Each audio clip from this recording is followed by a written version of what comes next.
Alhamdulillahi Rabbil Alamin.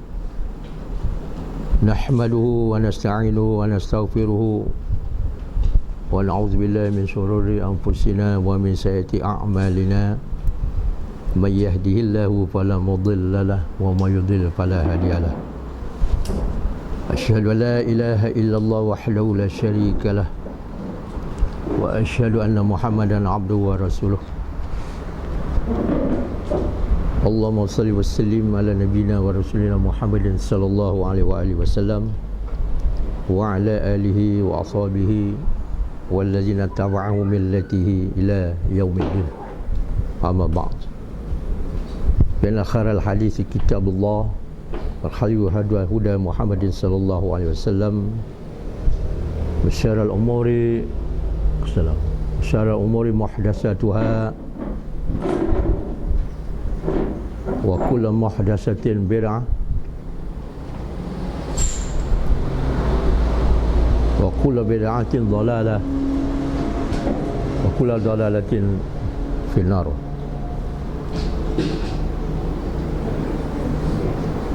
Qala Allah Ta'ala fil Qur'anil Karim, a'udzu billahi minasy syaithanir rajim. Wa laqad ba'atsna fi kulli ummatin rasulan an i'budullaha wajtanibut taghut. Wa minhum man hadallahu wa minhum man haqqan 'alaihi dhalalata.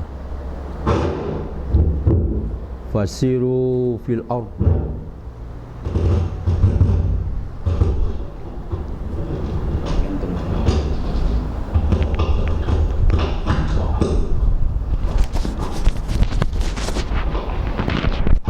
fanzuru kaifa kana akibatul mukazzibin.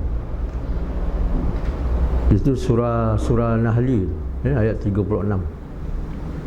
Demi sesungguhnya kami bangkitkan setiap umat itu akan rasul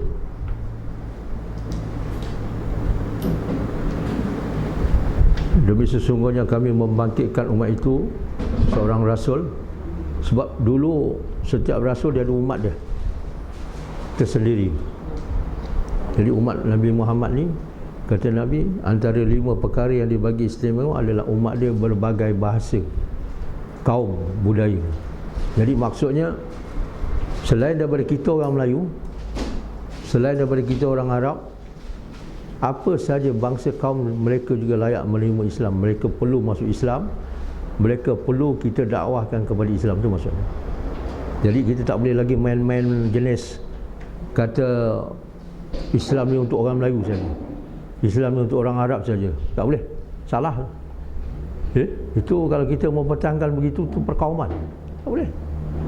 Itu ayat Quran. Wa laqad ba'atsna fi kulli ummatin rasulan an i'budullaha wajtanibut taghut. Demi sesungguhnya kami bangkitkan setiap umat akan rasul.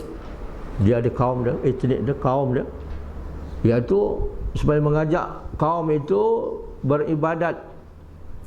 Beribadat ni makna kata lain bertauhid. Ani'budullah, bertauhid kepada Allah, akan Allah, kepada Allah. Wajtanibut taghut, tidak cukup dengan tauhid tapi menjelaskan juga menjauhkan segala bentuk taghut. Taghut ni makna hal-hal yang melampaui batas, termasuk dalam segi akidah melampaui batas, menyembah selain daripada Allah. Itu dipanggil berhala-berhala. Buka dalam surah Az-Zumar, di situ ada ayat 17. Innama ta'budu min dunillahi awsanan. Maknanya sesungguhnya tidak lain kamu menyembah selain daripada Allah, itulah berhala. Percaya ikan betuk, berhala lah tu. Dia kata ikan betuk boleh mengalau setan. Percaya kepada tangkal membawa manfaat, tu berhala lah tu. Percaya kepada apa? Tangkal letak ke atas bumbung rumah. Konon-konon toyol umpamanya tak boleh masuk. Jadi kalau ada rumah macam ni, kalau kita nak numpang semayang pun tak boleh. Sebab antara beberapa belas tempat Nabi larang kita semayang, antaranya rumah yang ada berhala. Itu tadi berhala lah. Sebab luas berhala ni. Yang kita ingat berhala macam kita nak pergi daripada Tampin kemari tu ada satu dompet tu kan, macam rumah berhala. Bukan itu saja, itu berhala. Tapi berhala tu tadi lebih luas maknanya. Pergi ke dukun, itu lagi berat.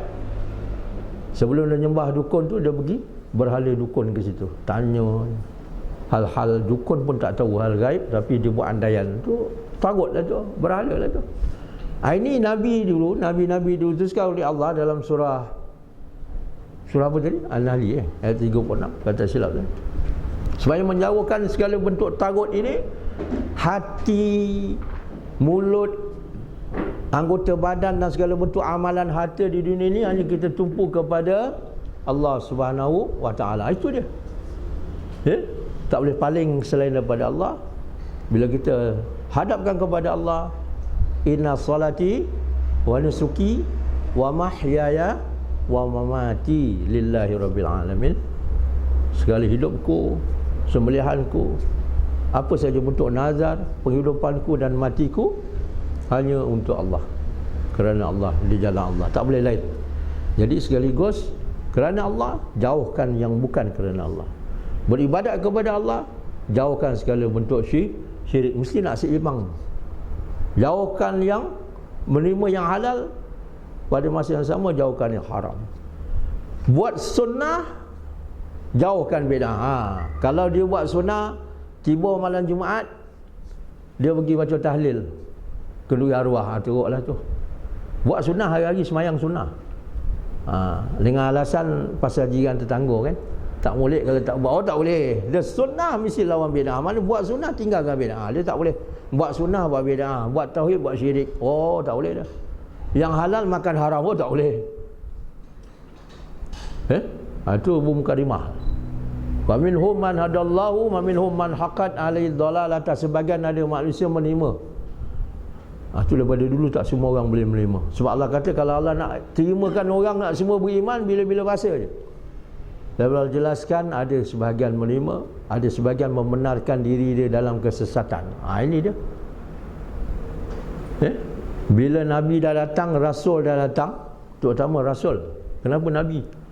Nabi nama. Nabi dapat wahyu untuk diri dia, untuk keluarga dia. Tapi bila dah naik derajat dia Rasul, untuk diri, untuk keluarga, untuk umat dia, termasuk Nabi Muhammad sallallahu alaihi wasallam, Nabi lagi Rasul. Itu sebab dia katakan Nabiyina wa Rasulina, Nabi kami dan Rasul kami.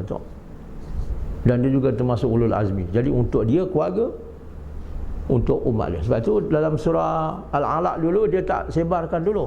Iqra bismi rabbikal ladzi khalaq, khalaqal insana min 'alaq, iqra wa rabbukal akram alladzi 'allama bil qalam, 'allamal insana ma lam ya'lam.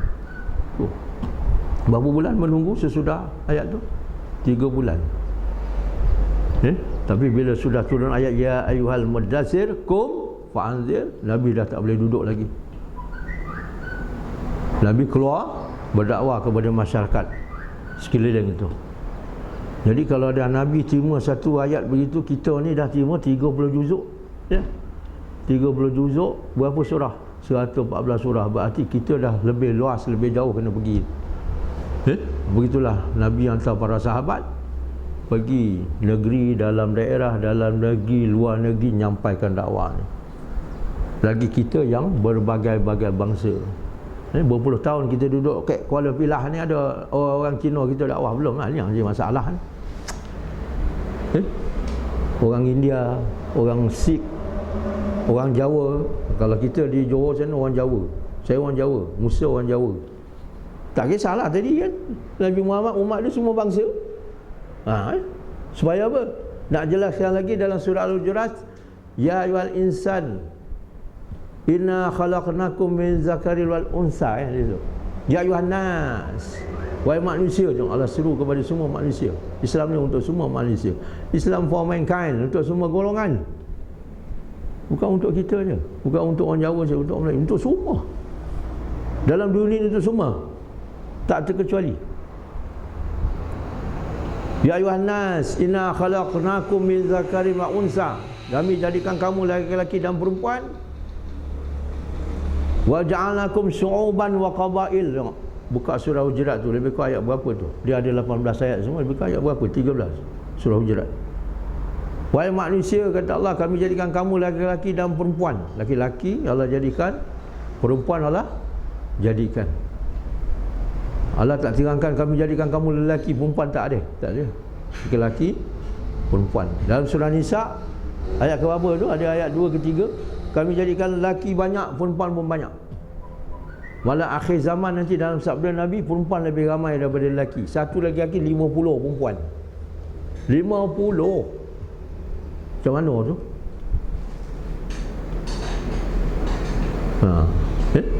Berebut orang lelaki 50. Sebab tu Islam batas 4. Pek je orang. Kalau tak batas habis. Macam mana banyak? Sahabat 10, kata Nabi, coraikan 6, ambil 4. Datang 6, putuskan 2, ambil 4. Datang 5, pisahkan 1, ambil 4. Kalau tak cakap macam tu, akhir zaman 50. Hebat. Kami jaga kamu bersuku-suku, bersakat-sakat tu sudah berjalan. Berbangsa-bangsa, bersuku, berpuak-puak. Kalau orang Jawa tu ada apa? Raden, keturunan Raden. Raden macam-macam Raden tu, tanya Pak Musa kita ni, dia tahu suku sakat Jawa. Kalau orang Jawa, kalau orang Bugis di Johor sini, saya tak tahu ada Bugis tak? Kalau orang Johor tu Daeng. Johor dulu diasas oleh orang Bugis sebenarnya.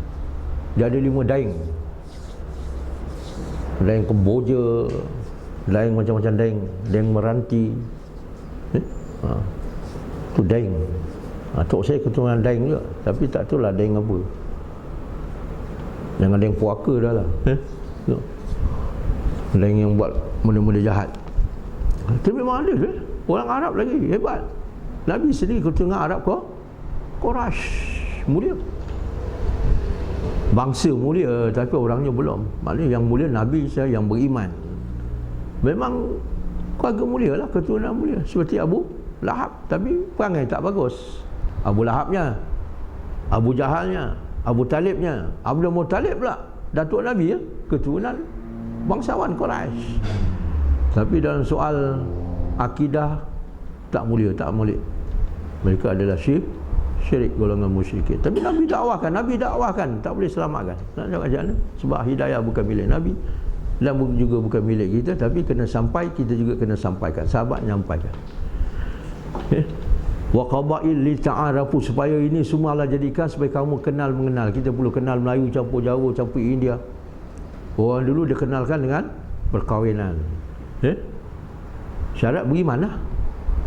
Kena beriman. Perempuan sebelum kita kahwin, dalam satu ayat, wala tankihu musyrikati hatta yu'min, jangan kamu kahwin perempuan-perempuan yang syirik sehingga mereka beriman. Begitu juga orang lelaki, wala tankihu musyrikin hatta yu'minu, jangan kamu kahwin laki-laki yang musyrik sehingga mereka beriman. Itu maknanya tujuannya. Macam mana pun ramai, macam mana umat Malaysia Allah telah atur, namun Allah turunkan Nabi lagi Rasul, tujuan semua sekali nak diatur dengan tauhid, beriman kepada Allah. Tu ayat tadi surah An-Nahl ayat 36. Sebenarnya mereka adalah beribadat kepada Allah, jangan menyekutukan Allah. Dalam surah Hujurat tadi disambung, inna akramakum indallah, sesungguhnya semua mulia kamu di sisi Allah menjadi hamba Allah. Inna akramakum indallah atqakum, yang bertakwa, yang bertakwa. Disambung daripada surah Nahl tadi, faminhum man hadallahu wa minhum man haqqat alaihi dhalalatu fasiru fil ard, pergi jalan di muka bumi, merayau, pergi merantau, lihat. Fanzuru, perhatikan, kaifa akibatul mukazzibin, kesudahan orang buat dusta. Orang buat dusta dalam dunia. Kalau kita pergi Mesir contoh, kita tengok bangunan bekas-bekas sejarah. Ada orang kata anak cucu Firaun ni dibekukan mayat. Banyak orang tengok. Tapi tengok balik perangai pun macam Firaun juga. Sebab tu di situ kita kena tengok, begini kesan macam tu dia sangking. Mana sangking bahasa sini apa? Keterlaluan hebat Firaun sampai dia mati, kalau boleh tak nak hancur badannya. Rakyat pengikut dia dibekukan supaya kehebatan Firaun. Padahal dia boleh lawan ke kekuasaan Allah, tak boleh. Macam mana pun dia bekukan, dia keraskan, namun dia tetap hancur, terpisah daripada roh. maka akan dikembalikan besok roh dengan jasad di alam pembangkitan. Jadi tak hebatlah Firaun ni. Tak hebat. Gitu. Itu sebagai mukadimah. Jadi kita kena sedar betapa penting berdakwah ini, menyampaikan.